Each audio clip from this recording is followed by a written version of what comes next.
Good morning প্রিয় শিক্ষার্থীবৃন্দ। Martin Luther college কর্তৃক আয়োজিত অনলাইন ক্লাসে তোমাদের স্বাগতম। আমি হরিদাস বাসার রসায়ন প্রভাষক। প্রিয় শিক্ষার্থীরা, গত ক্লাসে আমরা আলোচনা করেছিলাম বয়েলের সূত্র এবং চার্লসের সূত্র সম্পর্কে আলোচনা করেছিলাম।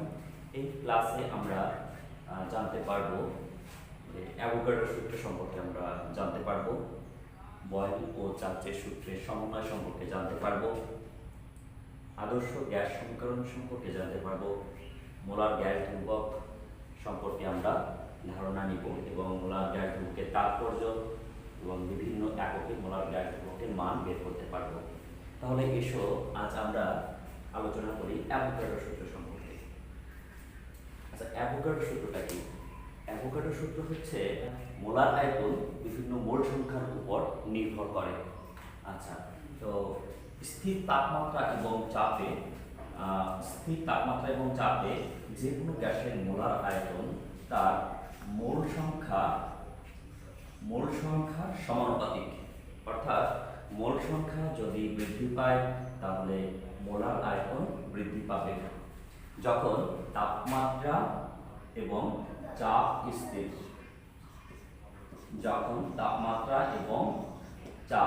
স্থির থাকে তখন তার মোলার আয়তন মোল সংখ্যার সমানুপাতিক হয়ে থাকে।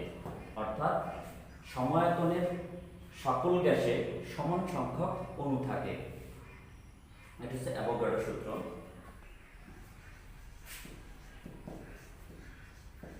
বয়েলের সূত্রে জেনেছিলাম স্থির তাপমাত্রায় নির্দিষ্ট ভরে কোনো গ্যাসের আয়তন তার উপর প্রযুক্ত চাপের ব্যস্তানুপাতিক। যখন ভর এবং তাপমাত্রা স্থির থাকে। আচ্ছা, আমরা চার্লসের সূত্রে জেনেছিলাম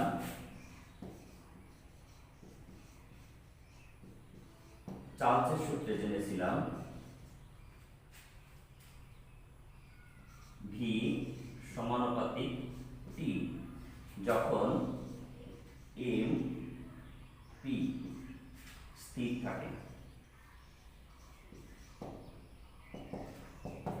আচ্ছা, তাহলে চার্লসের সূত্রে জেনেছিলাম যে স্থির চাপে নির্দিষ্ট ভরে কোন গ্যাসের আয়তন তার পরম বা কেলভিন তাপমাত্রার সমানুপাতিক।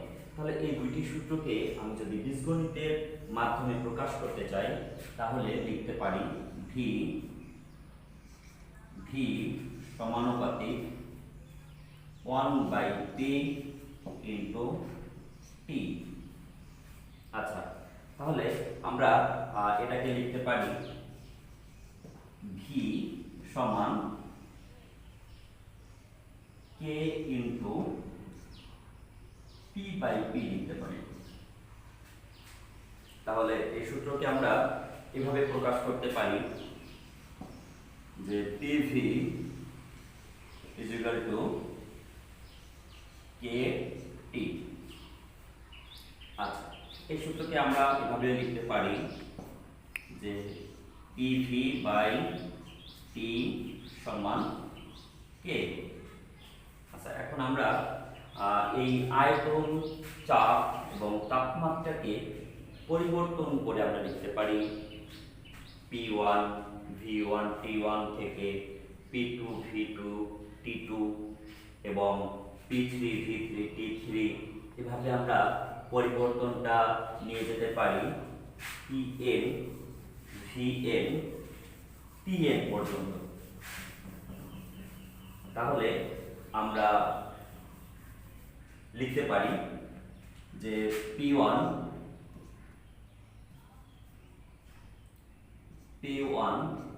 V1 by T1 is equal to P2 V2 by T2।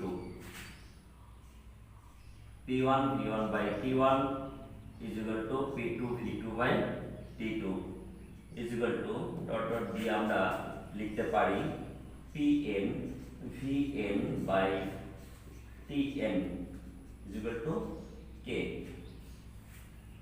আচ্ছা, তাহলে আমরা এভাবে বয়েল এবং চার্চের সূত্রের সমন্বয় করতে পারি।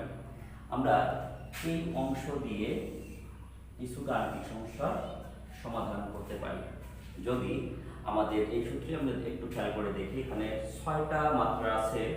এখানে হচ্ছে প্রাথমিক চাপ, প্রাথমিক আয়তন, প্রাথমিক তাপমাত্রা যদি দেওয়া থাকে, যদি চূড়ান্ত চাপ আয়তন দেওয়া থাকে, তাহলে আমরা চূড়ান্ত আয়তন তাপমাত্রা নির্ণয় করতে পারি। অর্থাৎ এই সমীকরণ থেকে যদি 5টা মাত্রার মান দেওয়া থাকে, তাহলে আমরা ষষ্ঠ মানটা আমরা নির্ণয় করতে পারি সহজে। আচ্ছা, তো শিক্ষার্থীরা, তাহলে আমরা বয়েল ও চার্চের সূত্রের সমন্বয় সম্পর্কে জানতে পারলাম। আচ্ছা, তাহলে চার্চের সূত্রের সমীকরণ থেকে আমরা আর একটা বিষয় সম্পর্কে একটু ধারণা নিব, যে আমরা অনেক সময় দেখি যে কোনো একটা গ্যাস পানির নিম্নমুখী অপসারণ দ্বারা সংগ্রহ করা হয়ে থাকে। তখন আমরা যে চাপটা ব্যবহার করি, যে চাপটা ওখানে পাই, ওখানে থাকে যে জলীয় বাষ্পের একটা চাপ থাকে। সেই চাপটা নিয়ে অনেক সময় আমরা একটু সমস্যায় পড়ে যাই। আমরা একটু খেয়াল করি, তাহলে বিষয়টা বুঝতে পারবো যে একটা গ্যাস এখানে উৎপন্ন হচ্ছে,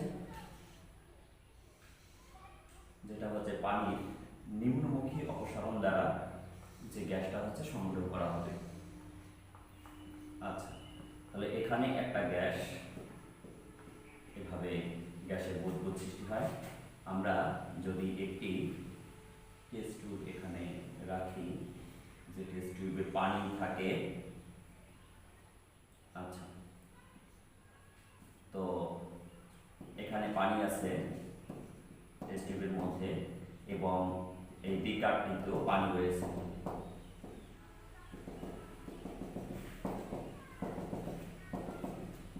তাহলে এই গ্যাসের বুদবুদ এখানে উপরের দিকে উঠছে এবং এই পানিটা নিচের দিকে নামছে। তাহলে এই গ্যাসের একটি চাপ থাকে, যাকে আমরা পি দিয়ে প্রকাশ করতে পারি, যেটা হচ্ছে মোট চাপ। মোট চাপ বলতে এখানে গ্যাসের, শুষ্ক গ্যাসের চাপ প্লাস হচ্ছে এই জলীয় বাষ্পের কিছু চাপ থাকে। তাহলে এখানে মোট চাপ হচ্ছে জলীয় বাষ্পের চাপকে আমরা যদি পি অন দিয়ে প্রকাশ করি, আর তার সাথে শুষ্ক গ্যাসের চাপ যদি পি অন দিয়ে প্রকাশ করি, তার সাথে জলীয় বাষ্পের চাপকে আমরা যদি পি নট দিয়ে প্রকাশ করি, তাহলে আমরা মোট চাপ পেয়ে থাকি পি সমান শুষ্ক গ্যাসের চাপ প্লাস হচ্ছে জলীয় বাষ্পের চাপ। আচ্ছা, আমরা অঙ্ক করার সময় আমরা এই মোট চাপ কিন্তু ব্যবহার করব না। যদি আমরা এই মোট চাপ ব্যবহার করি, তাহলে আমাদের অঙ্ক আর মিলবে না। তাহলে আমরা কি করব, আমরা এখান থেকে শুষ্ক গ্যাসের চাপটা বের করব। তাহলে শুষ্ক গ্যাসের চাপ হচ্ছে মোট চাপ থেকে আমরা এখানে জলীয় বাষ্পের চাপটা বিয়োগ করে দেব। তাহলে আমরা শুষ্ক গ্যাসের যে চাপ পাবো, সেই চাপ নিয়ে আমরা অঙ্ক করব। ঠিক আছে শিক্ষার্থীরা, তাহলে এই বিষয়টা আমরা একটু মাথায় রাখবো। অঙ্ক করার সময় আমাদের যখন পানির নিম্নমুখী অপসারণ দ্বারা কোনো গ্যাস সংগ্রহ করা হয় এবং সেই গ্যাসের চাপ যদি ব্যবহার করতে বলে, তাহলে এইভাবে আমরা জলীয় বাষ্পের চাপটি বাদ দিয়ে তারপরে চাপ ব্যবহার করব। সূত্রের মধ্যে আর একটি বিষয় তোমাদের একটু ধারণা থাকতে হবে, তা হচ্ছে আমরা বয়েল ও চার্চের সূত্র থেকে পেয়েছি K = PV by T, PV by T = K বা K = PV by T। আচ্ছা, আমরা যদি STP তে, আচ্ছা STP এবং SATP এটা সম্পর্কে তোমাদের একটু ধারণা দিই। এটা শুরু করার আগে আমরা STPটাকে একটু জানার চেষ্টা করি, এবং খুব ইম্পর্টেন্ট, পরীক্ষায় আসে STP এর পূর্ণ নাম STP। আচ্ছা, স্ট্যান্ডার্ড টেম্পারেচার এন্ড প্রেসার। আচ্ছা, এই নামটা, এই স্পেলিংটা তোমাদের লিখতে হবে। অনেক সময় এই স্পেলিংটা লিখতে আসে কয়ের জন্য সৃজনশীলে। এসটিপি এর পূর্ণ স্ট্যান্ডার্ড, BARD মনে রাখতে হবে। এখানেও এ, এখানেও এ। Standard temperature, temperature and pressure.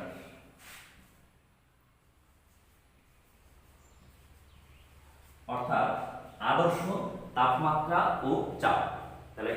তাপমাত্রা চাপ কত? আদর্শ তাপমাত্রা টি হচ্ছে 273.15 কেলভিন বা 273 কেলভিন ধরা হয় আদর্শ তাপমাত্রা। আর আদর্শ চাপ হচ্ছে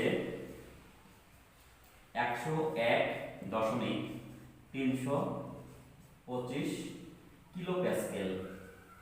এখান থেকে আমরা 1000 দিয়ে গুণ করে প্যাসকেলে নিতে পারি। আচ্ছা, আর আয়তন হচ্ছে 22.4 লিটার। তাহলে এটা হচ্ছে আদর্শ তাপমাত্রা চাপ, অর্থাৎ এসটিপি বলতে পারি আমরা সংক্ষেপে এসটিপি। এসটিপিতে তাপমাত্রা আছে 273 কেলভিন, চাপ 101.325 কিলো প্যাসকেল, আর আয়তন হচ্ছে 22.4 লিটার।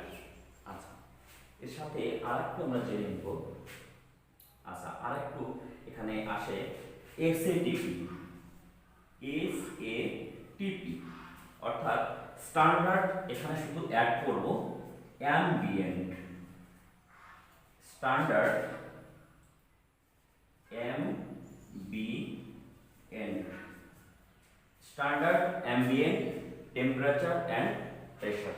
এই অ্যাম্বিয়েন্ট কথাটার অর্থ হচ্ছে পারিপার্শ্বিক বা পরিমণ্ডল, আমরা বলতে পারি বায়ুমণ্ডল। এই বায়ুমণ্ডলে যখন তাপমাত্রা বলা হয় তখন হচ্ছে বায়ুমণ্ডলের তাপমাত্রা হয়ে থাকে হয় 20 ডিগ্রি সেলসিয়াস বা 25 ডিগ্রি সেলসিয়াস।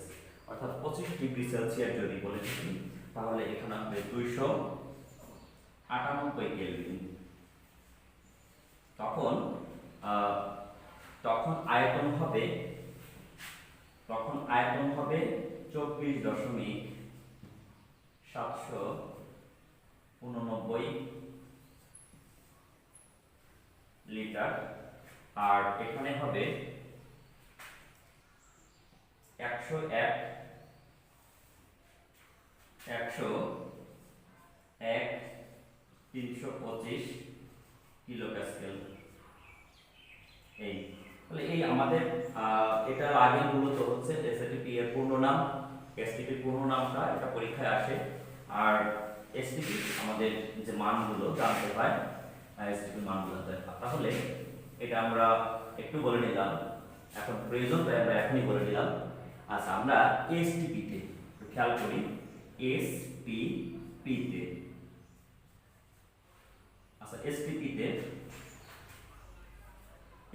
তে স্থির তাপমাত্রা এবং চাপে আমরা দুটি উদাহরণ দেখব। যে হাইড্রোজেনের একটি উদাহরণে 2 গ্রাম হাইড্রোজেনের আয়তন, 2 গ্রাম হাইড্রোজেনের মোলার আয়তনটা বের করব আমরা। মোলার আয়তনে যাব না, 22.4 লিটার। আমরা একটু দেখলাম যে এসটিপি তে যে কোনো গ্যাসের মোলার আয়তন হচ্ছে 22.4 লিটার। তাহলে 2 গ্রাম হচ্ছে 1 মোল আমরা জানি। তাহলে হাইড্রোজেনের 2 গ্রাম 1 মোল। তো 2 গ্রামের আয়তন হচ্ছে কত? 22.4 লিটার। 1 গ্রামের আয়তন আমরা বের করব। 1 গ্রামের আয়তন হচ্ছে 22.4 বাই 2। আচ্ছা, তো এই সমীকরণটাতে আমরা যদি বসাই কে সমান স্থির চাপটা যদি হয় 101.325 গুণ হচ্ছে 10 to the power 3 প্যাসকেলে নিলাম আমরা। আর আয়তন আমরা পেয়েছি 22.4 বাই 2। আর তাপমাত্রা সবসময় 273 কেলভিন টিভিতে আমরা নিয়েছি। আসলে এটার একটা মান আমরা পাবো। এখন এই এসটিপিতে যদি আমরা আরেকটা গ্যাস অক্সিজেনের জন্য একটু চিন্তা করি, তাহলে অক্সিজেনের আণবিক ভর আমরা জানি 32 গ্রাম, অর্থাৎ 1 মোল অক্সিজেন হচ্ছে 32 গ্রাম। তো 32 গ্রাম এর আয়তন কত? 32 গ্রামের আয়তন হচ্ছে 22.4 লিটার। তাহলে 1 গ্রামের আয়তন কত? 1 গ্রামের আয়তন হচ্ছে 22.4 বাই 32। তাহলে আমরা যদি অক্সিজেনের জন্য বের করি, এটা হচ্ছে হাইড্রোজেনের জন্য, তাই আমরা H2 দিই, H2। আর অক্সিজেনের জন্য যদি হয় O2, তাহলে আমরা লিখতে পারি 101.325 গুণ 10 cube into 22.4/2, sorry 22.24/32 divided by 273। অর্থাৎ আমরা একটু দেখি যে উপরের যে মান পাবো আমি এখানে 22.4/2 আর এখানে হচ্ছে 22.4/32, অর্থাৎ এখানে মানটা আমরা আলাদা পাবো। তো দেখতে পাচ্ছি এখানে হাইড্রোজেনের জন্য k এর মান এবং অক্সিজেনের জন্য k এর মান, অর্থাৎ এখানে হচ্ছে সম্পূরকের মানটা ভিন্ন ভিন্ন হয়ে থাকে যদি আমরা একই পরিমাণ ভিন্ন ভিন্ন গ্যাসের জন্য আমরা যদি হিসাব করি, তাহলে আমরা k এর মানটি এখানে একই রকম পাবো। তাহলে আমাদের এখানে তো আমরা সমস্যা করব, তো এই কারণে এই সমস্যা থেকে উত্তরণের জন্য আমাদের একই পরিমাণ বিভিন্ন গ্যাস না নিয়ে আমাদের নিতে হবে মোল সংখ্যায় নিতে হবে। যদি আমরা মোল সংখ্যায় নিতে একই মোল যদি নিই, তাহলে কখনোই আমাদের ভিন্ন ভিন্ন কে মান পাবো না। তো খেয়াল করে দেখি, এখানে যদি আমরা 1 মোলের জন্য বলতাম যে হাইড্রোজেনের 1 মোলের আয়তন 22.4 লিটার, আর অক্সিজেনের 1 মোলের আয়তন কিন্তু সেই 22.4 লিটার হবে। তাহলে আমরা পরিমাণ না নিয়ে তখন আমরা কি করব, 1 মোলের জন্য হিসাব করব। তাহলে 1 মোলের জন্য যদি হয়, তাহলে k এর মান হচ্ছে সকল গ্যাসের জন্য কি হবে, সমান। এবং এই সকল গ্যাসের জন্য সমান 1 মোলের জন্য নিয়ে যে গ্যাস ধ্রুবক পাওয়া গেছে, সেই গ্যাস ধ্রুবককে R দিয়ে প্রকাশ করা হয়। তাহলে গ্যাস ধ্রুবক এখানে হচ্ছে k এর পরিবর্তে R লেখা হয়ে থাকে যদি 1 মোল সকল গ্যাসের জন্য আমরা হিসাব করে থাকি। আচ্ছা, তো এরপর আমরা আলোচনা করব যে বয়েল চার্লস অ্যাভোগাড্রো সূত্রের সমন্বয় আমরা যদি করি, তাহলে আদর্শ গ্যাস সমীকরণ পেয়ে থাকি। তাহলে এই মাত্র আমরা জেনেছি যে বয়েলের সূত্র থেকে আমরা পেয়েছি V সমানুপাতিক হচ্ছে 1/P যখন M ও T স্থির থাকে। আচ্ছা, আবার পেয়েছি চার্লসের সূত্র থেকে V সমানুপাতিক T যখন M ও P স্থির থাকে। আবার অ্যাভোগাড্রোর সূত্র থেকে পেয়েছি V সমানুপাতিক N যখন P ও T স্থির থাকে। আচ্ছা, তাহলে এই তিনটি সূত্রকে আমরা যদি বীজগণিতের মাধ্যমে লিখি, তাহলে যদি সবকটি একসাথে পরিবর্তনশীল হয়, তখন V সমানুপাতিক আমরা লিখতে পারি 1/P × T × M। অর্থাৎ আমরা V সমান লিখতে পারি K × 1/P × T × M, বা PV সমান লিখতে পারি N K T। আচ্ছা, আমরা একটু আগে জানলাম যে 1 মোল সকল গ্যাসের জন্য গ্যাস ধ্রুবকের মান সমান, এবং তা হচ্ছে R দিয়ে আমরা প্রকাশ করে থাকি, অর্থাৎ PV সমান N R T। আচ্ছা শিক্ষার্থীরা, তাহলে আমরা যে সমীকরণটি পেলাম PV সমান nRT, এটি হচ্ছে আদর্শ গ্যাসের অবস্থার সমীকরণ বা আদর্শ গ্যাস সমীকরণ। আচ্ছা, তাহলে এই আদর্শ গ্যাস সমীকরণ থেকে কিছু গাণিতিক সমস্যা আছে, সেই গাণিতিক সমস্যাগুলো সমাধান করতে পারবে তোমরা সহজেই। এই আদর্শ গ্যাস সমীকরণ থেকে তোমরা কোনো গ্যাসের আণবিক ভর বের করতে পারবে যখন কোনো গ্যাসের একটা পরিমাণ দেওয়া থাকে এবং এই মানগুলো যদি দেওয়া থাকে, তাহলে তোমরা সহজেই সেই গ্যাসের আণবিক ভর বের করতে পারবে। তাহলে কিভাবে আণবিক ভর বের করবে একটু দেখো, যে কোনো গ্যাসের আণবিক ভর কিভাবে বের করবে যদি সেই গ্যাসের নির্দিষ্ট পরিমাণ দেওয়া থাকে বা সৃজনশীল প্রশ্নে দেখা যাচ্ছে কিছু উদ্দীপক থেকে কিছু তথ্য নিয়ে তোমাকে ওই গ্যাসের আণবিক ভর এবং সেই গ্যাসটি কী গ্যাস ওইটি সেটিও তোমাকে শনাক্ত করতে হতে পারে। আচ্ছা, তাহলে তুমি এখানে এই সমীকরণটাকে এইভাবে লিখতে পারো। দেখো, এন এর পরিবর্তে তুমি লিখতে পারো W/m/RT। আচ্ছা, এখানে হচ্ছে W হচ্ছে গ্যাসের একটি নির্দিষ্ট পরিমাণ। ধরো তোমার একটা গ্যাসের 5 গ্রাম একটি গ্যাসের সকল তথ্য দেওয়া আছে, তো তখন তোমাকে আণবিক ভর বের করতে হবে এই গ্যাসের। তাহলে আমরা কিভাবে আণবিক ভর বের করতে পারবো দেখি। এখানে আমরা লিখতে পারি PVM = W/RT। এখান থেকে আমরা সহজেই m সমান লিখতে পারি W/RT বাই হচ্ছে PV। তাহলে শিক্ষার্থীরা দেখো, এখানে তোমাদের 5 W এর মান দেওয়া আছে 5 গ্রাম, এখানে R এর মান তুমি জানো, PV এর মান দেওয়া থাকলে তাপমাত্রা যদি দেওয়া থাকে তাহলে তুমি সহজেই এখানে আণবিক ভর বের করতে পারবে। ধরো তুমি আণবিক ভর বের করলে গ্যাসের যে 32, তাহলে এই 32 আণবিক ভর বিশিষ্ট গ্যাসটি কি গ্যাস তোমরা সহজেই জানো। 32 আণবিক ভর বিশিষ্ট গ্যাসটি হচ্ছে অক্সিজেন গ্যাস। অথবা তোমার আণবিক ভর আসলো 44, তাহলে তোমার সহজে বুঝতে সুবিধা হবে যে 44 আণবিক ভর হচ্ছে কার্বন ডাই অক্সাইডের। তাহলে এই অক্সিজেন, কার্বন ডাই অক্সাইডের আণবিক ভর বের করতে আসলে এই পরিমাণ দেওয়া থাকবে এবং গ্যাসকে শনাক্ত করতে হতে পারে। আচ্ছা, তাহলে শিক্ষার্থীরা আমরা গ্যাসের সমন্বয় সূত্র এবং আদর্শ গ্যাসের অবস্থার সমীকরণ জানতে পারলাম। তো এখন তোমাদের আমি আরেকটা বিষয় জানাবো, তা হচ্ছে মোলার গ্যাস ধ্রুবক আর এর তাৎপর্য। মোলার গ্যাস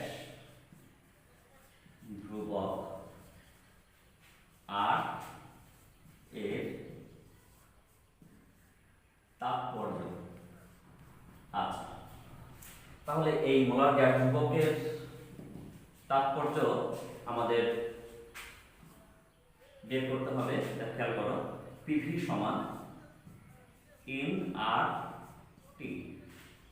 তো এখান থেকে আমরা R = কি লিখতে পারি?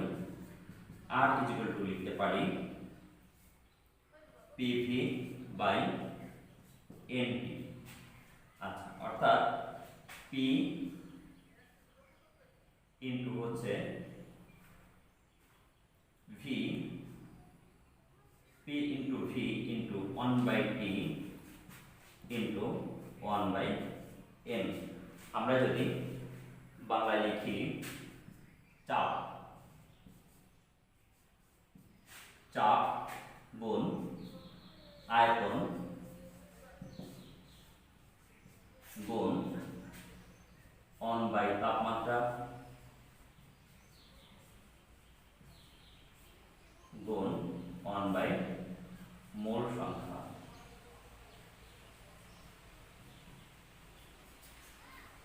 আচ্ছা, তাহলে চাপ গুণ আয়তন গুণ 1/, তাপমাত্রা গুণ 1/, মোল সংখ্যা।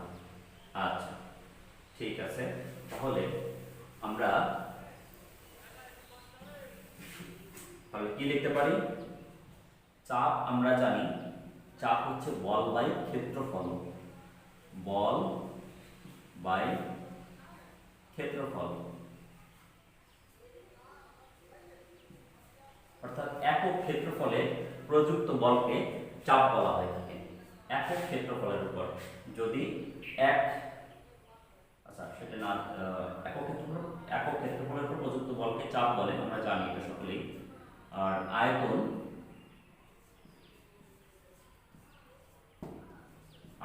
গুণ বাকিটুকু সেম থাকবে, তাপমাত্রা গুণ হচ্ছে 1/, মোল সংখ্যা।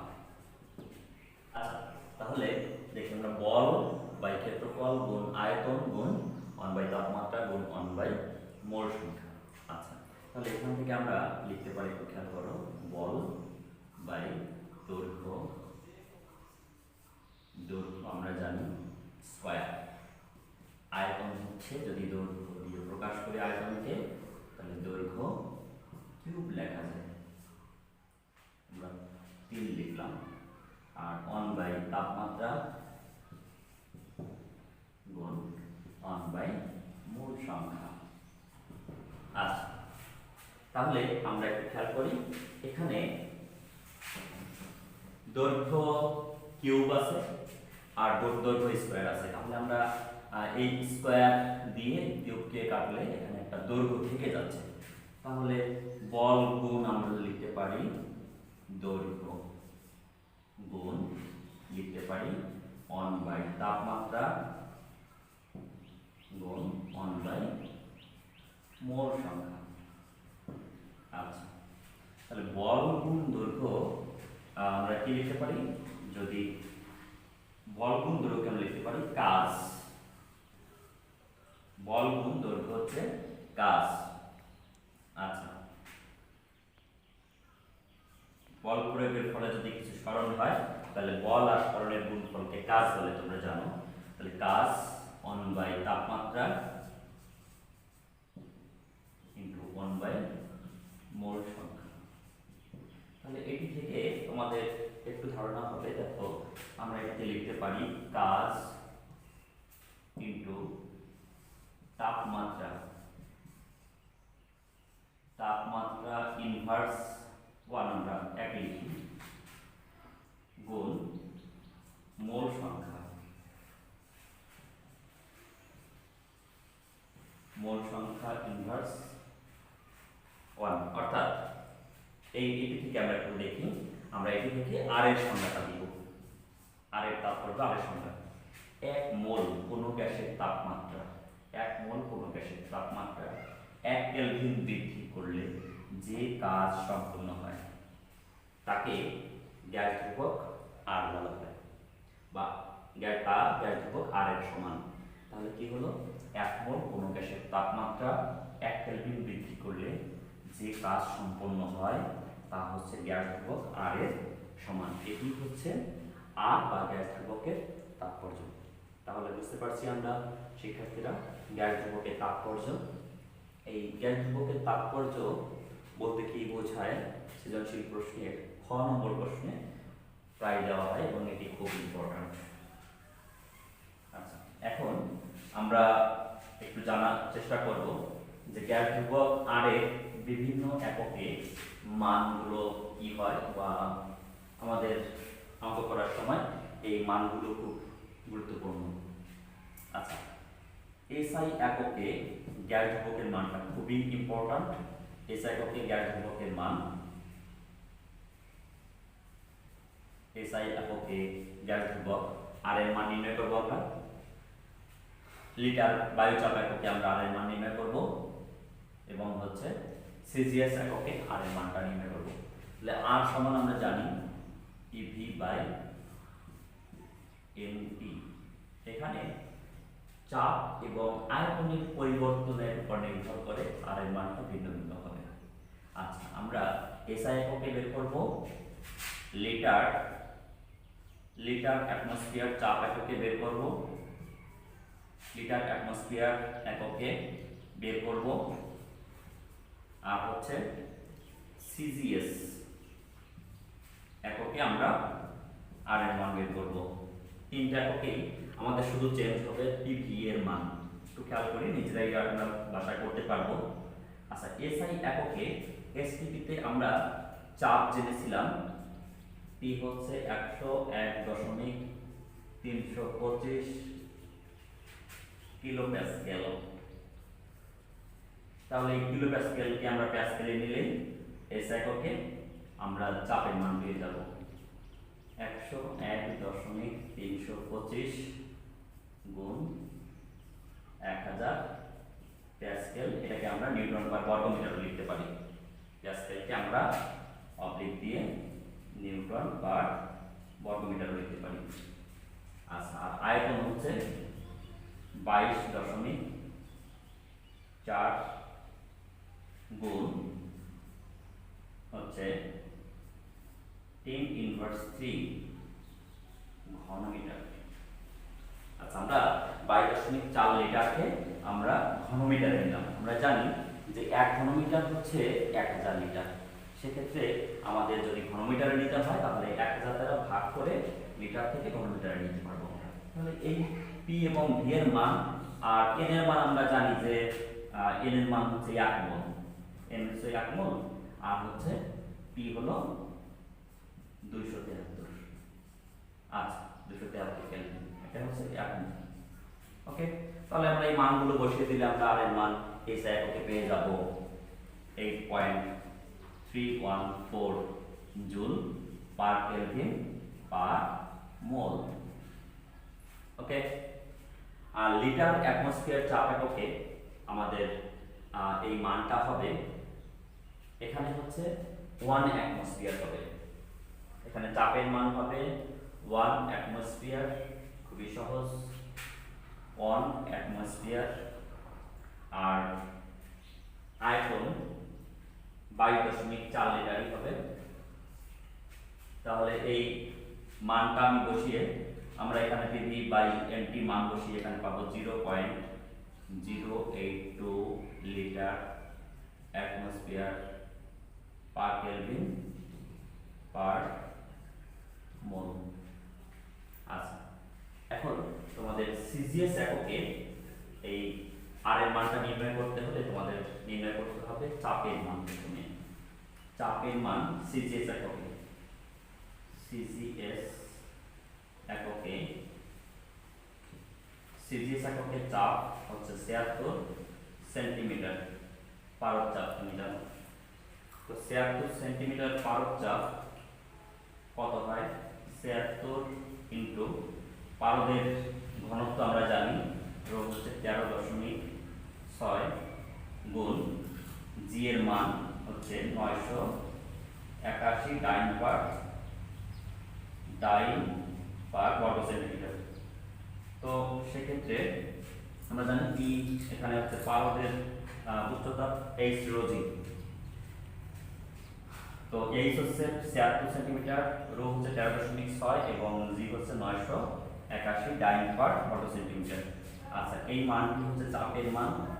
আর ভি এর মান, ভি এর মান হচ্ছে 22.4 গুণ 10 কিউব ঘন সেন্টিমিটার।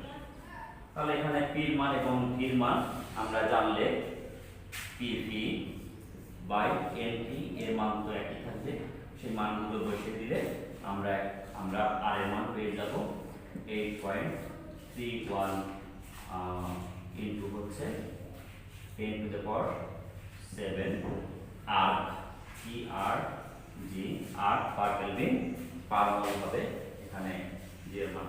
তাহলে আমরা খুব সহজেই পি ইকুয়াল টু এনআরটি সমীকরণ থেকে আর এর তিনটি এককের মান নির্ণয় করতে পারবো সহজে। এবং আমাদের গাণিতিক সমস্যা সমাধান করতে অধিকাংশ সময় হচ্ছে এসআই এবং লিটার অ্যাটমসফিয়ার চাপ থেকে আর এর মানটা খুবই প্রয়োজন হয়, এবং তখন বুঝে বুঝে তোমাদের লিখতে হবে কোন কোন সময় কোন মানটি ব্যবহার করতে হবে, এটি খুবই গুরুত্বপূর্ণ।